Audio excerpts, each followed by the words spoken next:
Alex Ovechkin broke Wayne Gretzky's all-time scoring record earlier this month.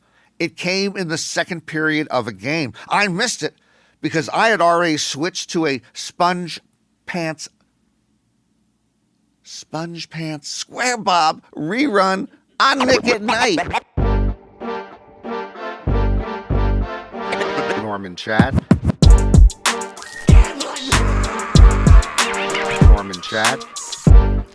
Welcome to Gambling Mad with Norman Chad. I am Norman Chad.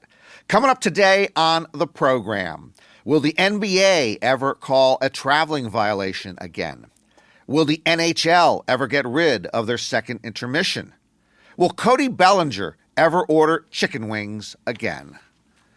Gambling Mad, as always, brought to you by Fritos, picked fresh off of Central California trees every morning, delivered directly to your local retailer every afternoon. And by the refreshing taste of Fresca. Fritos and Fresca. It's a meal. Catholics around the world are mourning the death of Pope Francis. On the other hand, because of the world we currently occupy, gamblers have a different opinion. Polymarket, which is a wagering / predictions / cryptocurrency warehouse that seems to operate in the shadows of U.S. law, has many betting opportunities in regard to the papacy. Polymarket says there has been $2 million wagered on prop-related pope bets. One of the props had been whether there would be a new pope in 2025. With Francis's death, that is now a massive favorite for those who wagered yes. There are several other Vatican-related wagering categories that I doubt the church would approve. For instance, will the next pope be gay? That's got to be a no, huh? Will the next pope be trans? That's really got to be a no, huh? And will the next pope be black? I'll say this, I like black chances more than trans chances. And finally, the big question, who will be the next pope? Italian Pietro Parolin, the Vatican's Secretary of State since 2013, has a 37% chance of being Francis's successor. Filipino Luis Antonio Tagle is next at 22%. He would be the first pope from Asia. And then as we go down the list, we reach the longest of long shots at 1%, a 1% chance to be the next pope. Two surprise choices, Donald J. Trump and Stephen A. Smith. I made that last part up. I hope I did. So has gambling taken over our culture? What is that, a trick question? Here is example 7,246 of how Sports Nation has morphed into Gambling Nation. During last week's St. Louis Battlehawks Arlington Renegades UFL game, you heard me right, that's a United Football League clash, that's a pro football league, between the Battlehawks and the Renegades right in the smack of spring. On the game-deciding play, ESPN announcer Roy Philpott worked in the over-under on the call. It was 4th down and goal, half a minute left, St. Louis trying to tie the game. The Renegades intercepted the pass and returned it all the way for a touchdown, with Philpott's final excited words being, and the over somehow hits on the pick six from 100 yards away. This is amazing. He smoothly incorporated the total, the over-under you could bet on how many points would be scored into his play-by-play description. It was treated with equal importance, if not more importance, than the fact that Arlington had just defeated St. Louis. Welcome to the new America. Mama, don't let your babies grow up to be gamblers. Okay, so sports betting is hard. So hard that I recommend that no one should do it seriously. Recreationally, if you can control it, fine. Anything beyond recreationally, not a good idea. Keeping that in mind, I wanted to give a shout out to a professional sports bettor I follow on X, Devin's Bookie. At Devin's Bookie is where you can find him. Now, he has a service where he sells his handicapping. I cannot and will not vouch for that, but I enjoy him on X because his prognosticating seems above average and he seems to be very honest. He sometimes puts his betting tickets on X so you can see if he wins or loses. This week, he had one of the greatest tickets I have ever seen. He had a 2-pick parlay. He needed the Yankees' Clark Schmidt to walk at least 2 batters, and he needed the Guardians' Gavin Williams to walk at least 2 batters to win his prop bet. Coincidentally, they were opposing starters that day in the Yankees-Guardians game. So he had to have both starting pitchers walk 2 batters or more in the game to cash in. And you know what happened? Each of them walked 2 batters in the first inning. Game over. Ka-ching for Devin's Bookie, just like that. I mean, it's almost as good if you bet the coin flip at the Super Bowl. You win or lose before the game's over, you can relax. This over-under bet was over after the first inning. I am watching the NBA playoffs, enjoying the NBA playoffs a lot, hoping my long shot Denver Nuggets can survive the treacherous Western Conference, somehow win the NBA title at 14-1 odds, and bring me into the black for my springtime futures bets. Hey, a kid can dream. As I watch the NBA postseason, I am reminded of 3 realities of modern pro basketball that boggle the mind. Well, at least boggle my deteriorating mind. 1, to get called for a traveling violation, a player must carry the ball from half court to the basket without dribbling. 2, to get whistled for a 3-second violation, a player must carry the ball. A player must stand in the lane without moving for at least 12 seconds. And 3, it is apparently impossible for any NBA player to violate the league rule for carrying or palming the ball. Okay, let me read to you directly. This is NBA rule number 10, section 11, small d. A player who is dribbling may not put any part of his hand under the ball and 1, carry it from one point to another, or 2, bring it to a pause and then continue to dribble again. Folks, there are multitudes of NBA players who do exactly what that rule describes every time they dribble the ball. You know, the only thing I could do when I played basketball as a kid was dribble. I know dribbling. So, okay, in the NBA, okay, they take the ball, they dribble it. It then comes back into their hand. They turn it over, and they hold it like a muffin. They hold it like it's a melon, and then they turn it around and dribble it again, okay? It is palming. All right, now, I can't hold like I used to. Okay, back in when I was in my prime, I was about 6'2.5", and I had bigger hands, and I could palm the ball. Anyway, it's palming. They dribble the ball, they go like this, and then they go like this again. Okay, it's illegal, and it's allowed for every 48 minutes of every NBA game. Don't tell me otherwise. I know what I know, and this is what I know. Watch, by the way, they invented a term. LeBron James does the crab dribble.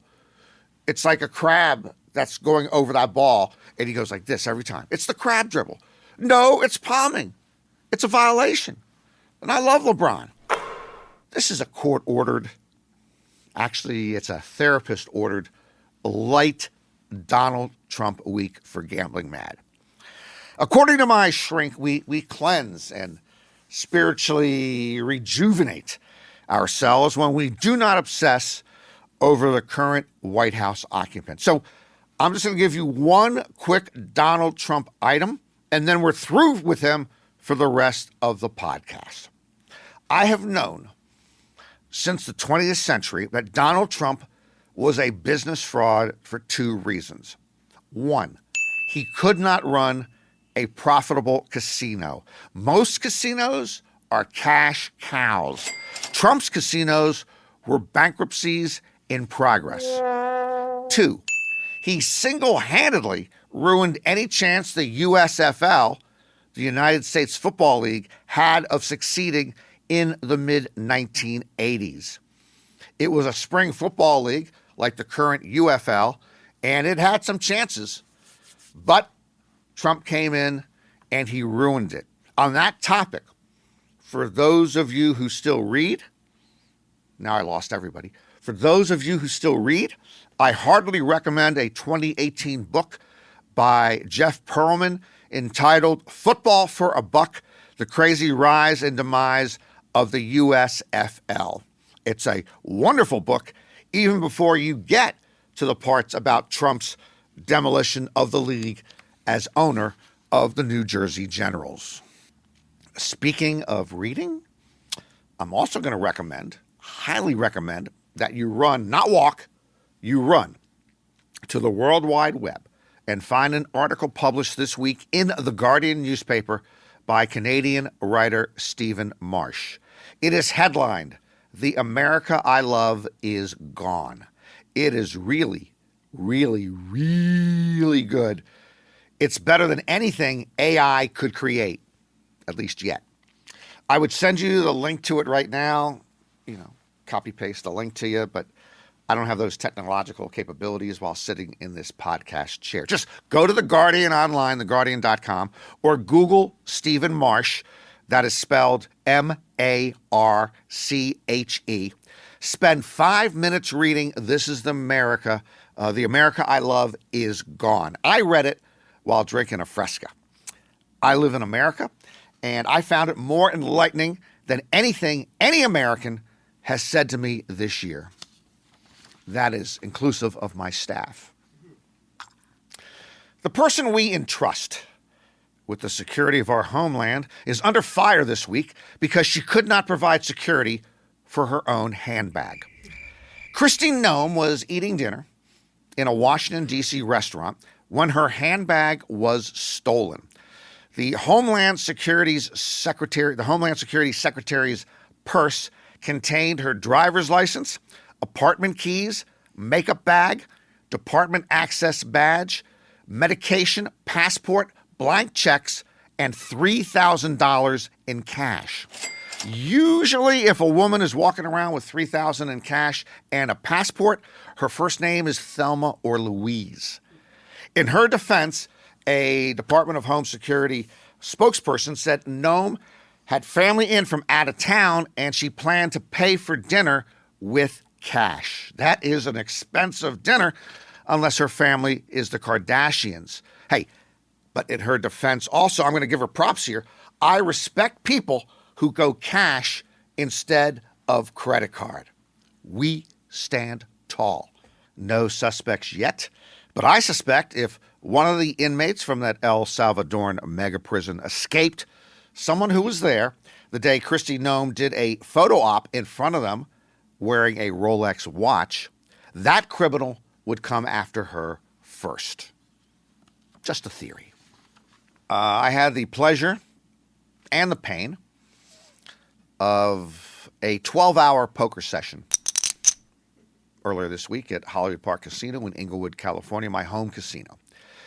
That's a long time in a casino, and it reminded me of the fact that back in the day, unfortunately, I recorded 2 sessions that exceeded 24 hours.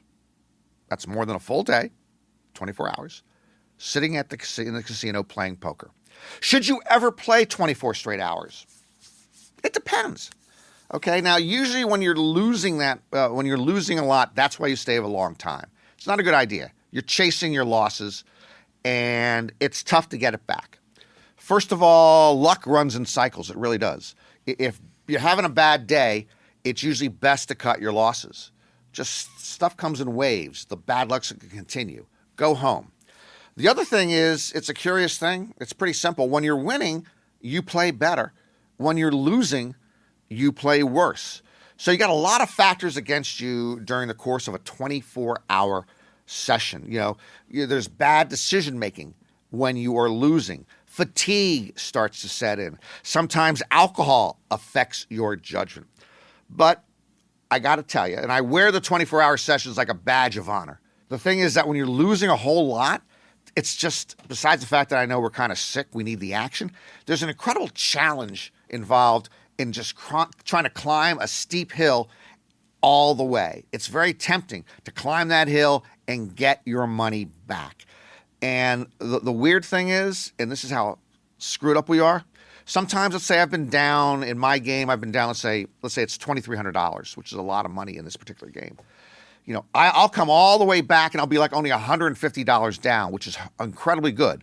And it's about time for me to go home. And I've been there 8 or 10 hours, but I still haven't gotten to even yet. And just trying to take that last step to even, I then lose a couple of pots, and I'm there again another 6 or 8 hours. I end up losing $1,500 or $2,000 because we're stupid. We're stupid. But I want to get it all back. And the other thing about the 24-hour session is how depressing it is from this standpoint. Let's say you start at 4 o'clock in the afternoon. You're still there the next morning. You've played overnight. You're there the next morning. The day shift workers are returning. They see you in the same seat at the same table wearing the same clothes. You might as well just, mark a loser on your chest. The regular players are returning who you played with the day before in the afternoon. They see you in the same seat at the same table in the same clothes. It just doesn't feel real good. Okay? You don't look good. You don't sound good. You don't smell good, I'm sure. But if you're able to complete the epic comeback, there is no better feeling in gaming or gambling than making that comeback. I know this sounds ridiculous.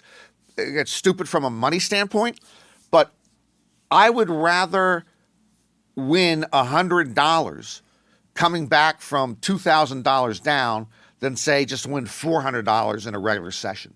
It's much more of an accomplishment to overcome all the obstacles to get your money back and leave in the black. I don't do that anymore. I don't necessarily have the stamina to do it. And also my family has not appreciated it. When I first met my lovely wife, Tony, and we got together and she had her 2 small kids, Isaiah and Mia, and I'd go out, in the afternoon to play poker. And, then sometimes I'd come back at 7 o'clock in the morning and Mia's getting ready to go to school as an 8-year-old. And she looked at me and go, "Where have you been?" I go, "I've been at work, Mia. I got to go to the casino so I can put, bread and bacon on the table." And she said, it's not normal for a man to walk into the house at 7 o'clock in the morning. And that was generally the house rule. They all believe that. So I have to avoid it now, but I do miss it. Can't go 24 hours anymore. On a recent road trip to Detroit, Yankees outfielder Cody Bellinger ordered room service chicken wings at the team hotel. They were just your basic bone-in wings, no sauces, no spices, no rub. He enjoyed them.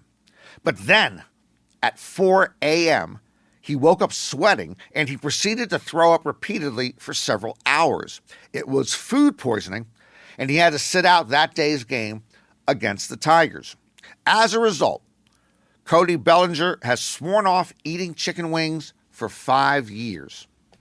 I'm going to take the under. First of all, I believe Bellinger loves chicken wings. He's going to have a taste for them again. Second of all, I am going to rely on my own personal experience in this area. Half a lifetime ago, I was in Atlantic City with my good buddy, Vinny Perrone. We used to go on day trips to Atlantic City every few months from Washington, D.C., because we were young, we were stupid, and we hadn't ever gone to Las Vegas yet.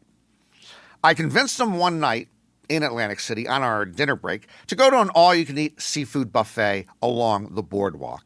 It cost like $5.99 or $6.99. I ate a dump truck worth of mussels. I love mussels. Later that evening, on our drive home, I started sweating. Then I got pretty nauseous. Then I started screaming to Vinny to pull over to the side of the road on Interstate 95 so I could start vomiting my guts out. I had food poisoning. Forget 5 years. I swore off mussels. I swore I would never eat mussels again. Maybe 12, 15 months later, I ate mussels again. I love mussels, maybe more than life itself. Since then, I have ordered them dozens and dozens of times. Cody Bellinger, you're going to want chicken wings again. Just don't order any wings in Detroit. Before we wrap up, I'm going to say this one time and one time only. It's time for hockey to consider halftime. All my NHL friends love to tell me that there's nothing better in professional sports than the National Hockey League postseason. Well, I'm never going to find out if that's true because hockey, unlike football and basketball and soccer, refuses to play with just one halftime intermission. Tragically, hockey games are divided into 3 20-minute periods with 2 intermissions. That's 2 15-minute breaks. If I'm at home taking in some TV and you give me 2 15-minute opportunities to, watch something else or walk away, I'm going to end up watching something else or walking away. This ain't the 17th century. This is a go, go, go culture. Speaking of the 17th century, and nobody likes to talk about this, William Shakespeare wrote all of his plays in 5 acts. And trust me, people were flooding out of London theaters after acts 2, 3, or 4. I mean, I don't care how great Othello, Hamlet, or Macbeth is supposed to be. Nobody is sticking around through 4 intermissions. How could the NHL not take note of this? So recently, Alex Ovechkin broke Wayne Gretzky's all-time scoring record earlier this month. It came in the second period of a game. I missed it because I had already switched to a sponge pants square bob rerun on Nick at Night. Patrick was trying to grow a beard, and he went to the squid guy, and he wanted to get some help on growing the beard and becoming more mature. It was pretty good. That'll do it for another edition of Gambling Mad with Norman Chad. Hope to see you again next time. And remember, if you're going to roll the dice, make sure they're loaded. I still ride the bus. They say no one in LA takes the bus unless they don't have a car, but I hate to drive and I love the bus. There are unspoken rules on the bus. They aren't that complicated. One of them is you give up your seat to someone who needs it. I've been doing that my whole life.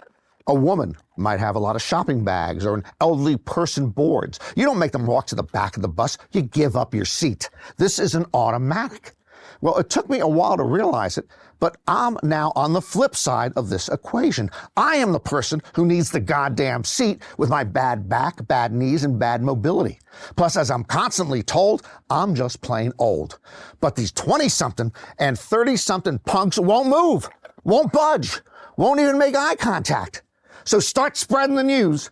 The next time I board a crowded bus, if not a single young whippersnapper moves their lazy ass to allow me to rest my 60-something bones and body, I will simply plop down on their entitled lap, and they're going to take it, and they're going to like it, or I will go gambling mad! Gambling Mad with Norman Chad is written by Norman Chad and ghost-written by Norman Chad. Executive producers are John Scheinberg and Rick Barrio-Dill. Produced by Norman Chad and Rick Barrio-Dill. Our associate producers are Bree Khoury and Asher Friedberg, and edited by Asher Friedberg with studio facilities at 360 Pod Studios, Beverly Hills.